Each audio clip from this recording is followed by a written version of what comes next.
कि वो हिंदुस्तान का जो पूर्वी हिस्सा है, भारत का जो पूर्वी भाग है, उसको विकसित भारत का ग्रोथ इंजन बनाएंगे। आप देखिए, आज रेल, रोड, एयरपोर्ट और वाटरवे का इतना आधुनिक नेटवर्क पूर्वी भारत में बन रहा है। डेडिकेटेड फ्रेट कॉरिडोर से बंगाल में, पूर्वी भारत में इंडस्ट्री का अभूतपूर्व विस्तार होने लगा है। इन राज्यों में बनाया जा रहा गैस पाइपलाइन का नेटवर्क इंडस्ट्री को बहुत मदद करने वाला है। यहां के बंद पड़े खाद कारखानों को भाजपा सरकार ने फिर से शुरू करवाया है। आने वाले 5 सालों में पूर्वी भारत में ऐसे विकास कार्यों को और गति देने वाला समय है और इसके लिए मुझे आपका आशीर्वाद चाहिए। आपको तो पता है किस तरह टीचर भर्ती के लिए राज्य सरकार ने रेट कार्ड बनाए हुए थे। ये रेट कार्ड खुले बाजारों में बेचे जाते थे, यहां पदों की बोली लगती थी। और इतना ही नहीं, इस घोटाले के लिए ओएमआर सीट्स को चलाया गया, फर्जी इंटरव्यू लिए गए और कोर्ट को भी कहना पड़ा कि घोटाले के पीछे सरकारी मशीनरी है। ये हाल बना दिया है टीएमसी ने हमारे बंगाल का।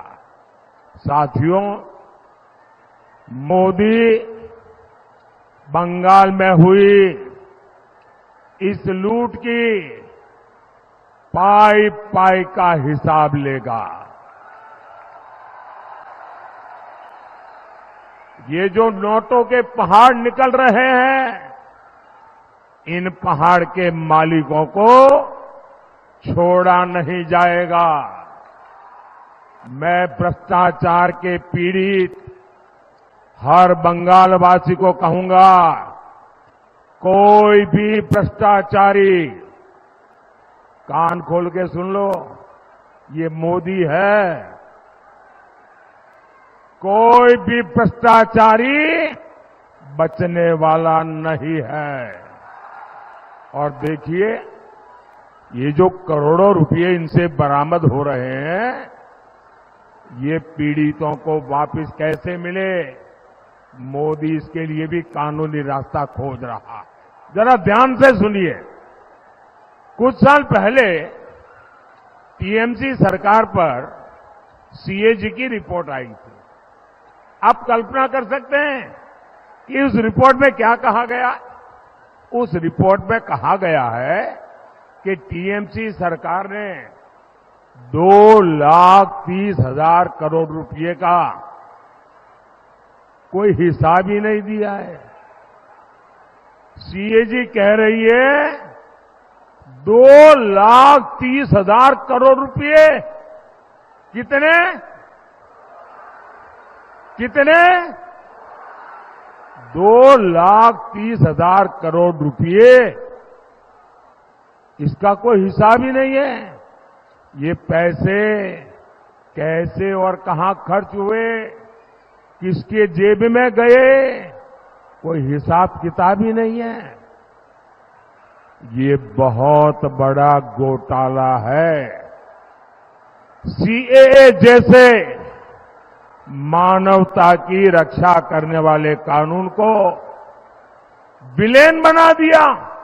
रातों रात सीएए कानून तो पीड़ितों को नागरिकता देने का कानून है।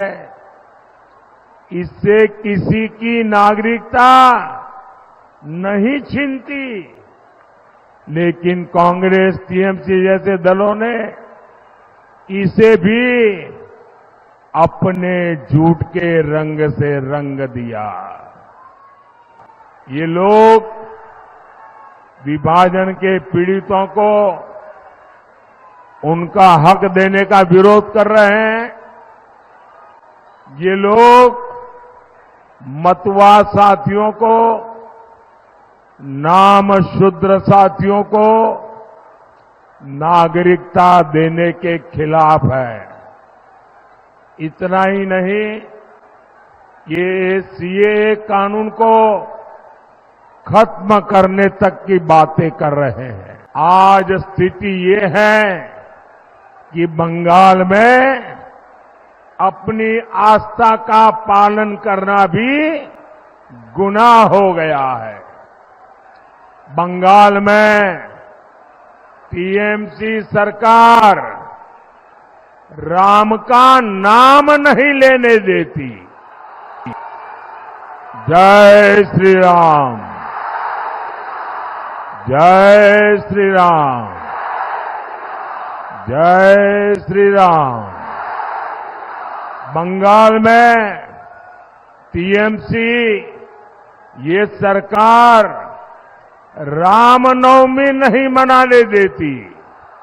कांग्रेस और लेफ्ट के लोगों ने भी राम मंदिर के विरुद्ध मोर्चा खोल रखा है। आप मुझे बताइए साथियों, क्या टीएमसी, कांग्रेस और लेफ्ट के हाथ में, ऐसे लोगों के हाथ में ये महान देश सौंपा जा सकता है क्या? ये देश उनको दे सकते हैं क्या? कांग्रेस के इंडिया अलायंस ने तुष्टीकरण और वोट बैंक की पॉलिटिक्स के आगे घुटने टेक दिए हैं। कांग्रेस और इंडिया अलायंस के लोग कहते हैं कि मोदी के खिलाफ वोट जिहाद करो, वोट जिहाद। यहां टीएमसी के एमएलए ने कहा है कि हिंदुओं को भगीरथी में बहा देंगे। सोचिए, इतनी हिम्मत, इतना साहस, ये सब किसके सहारे हो रहा है?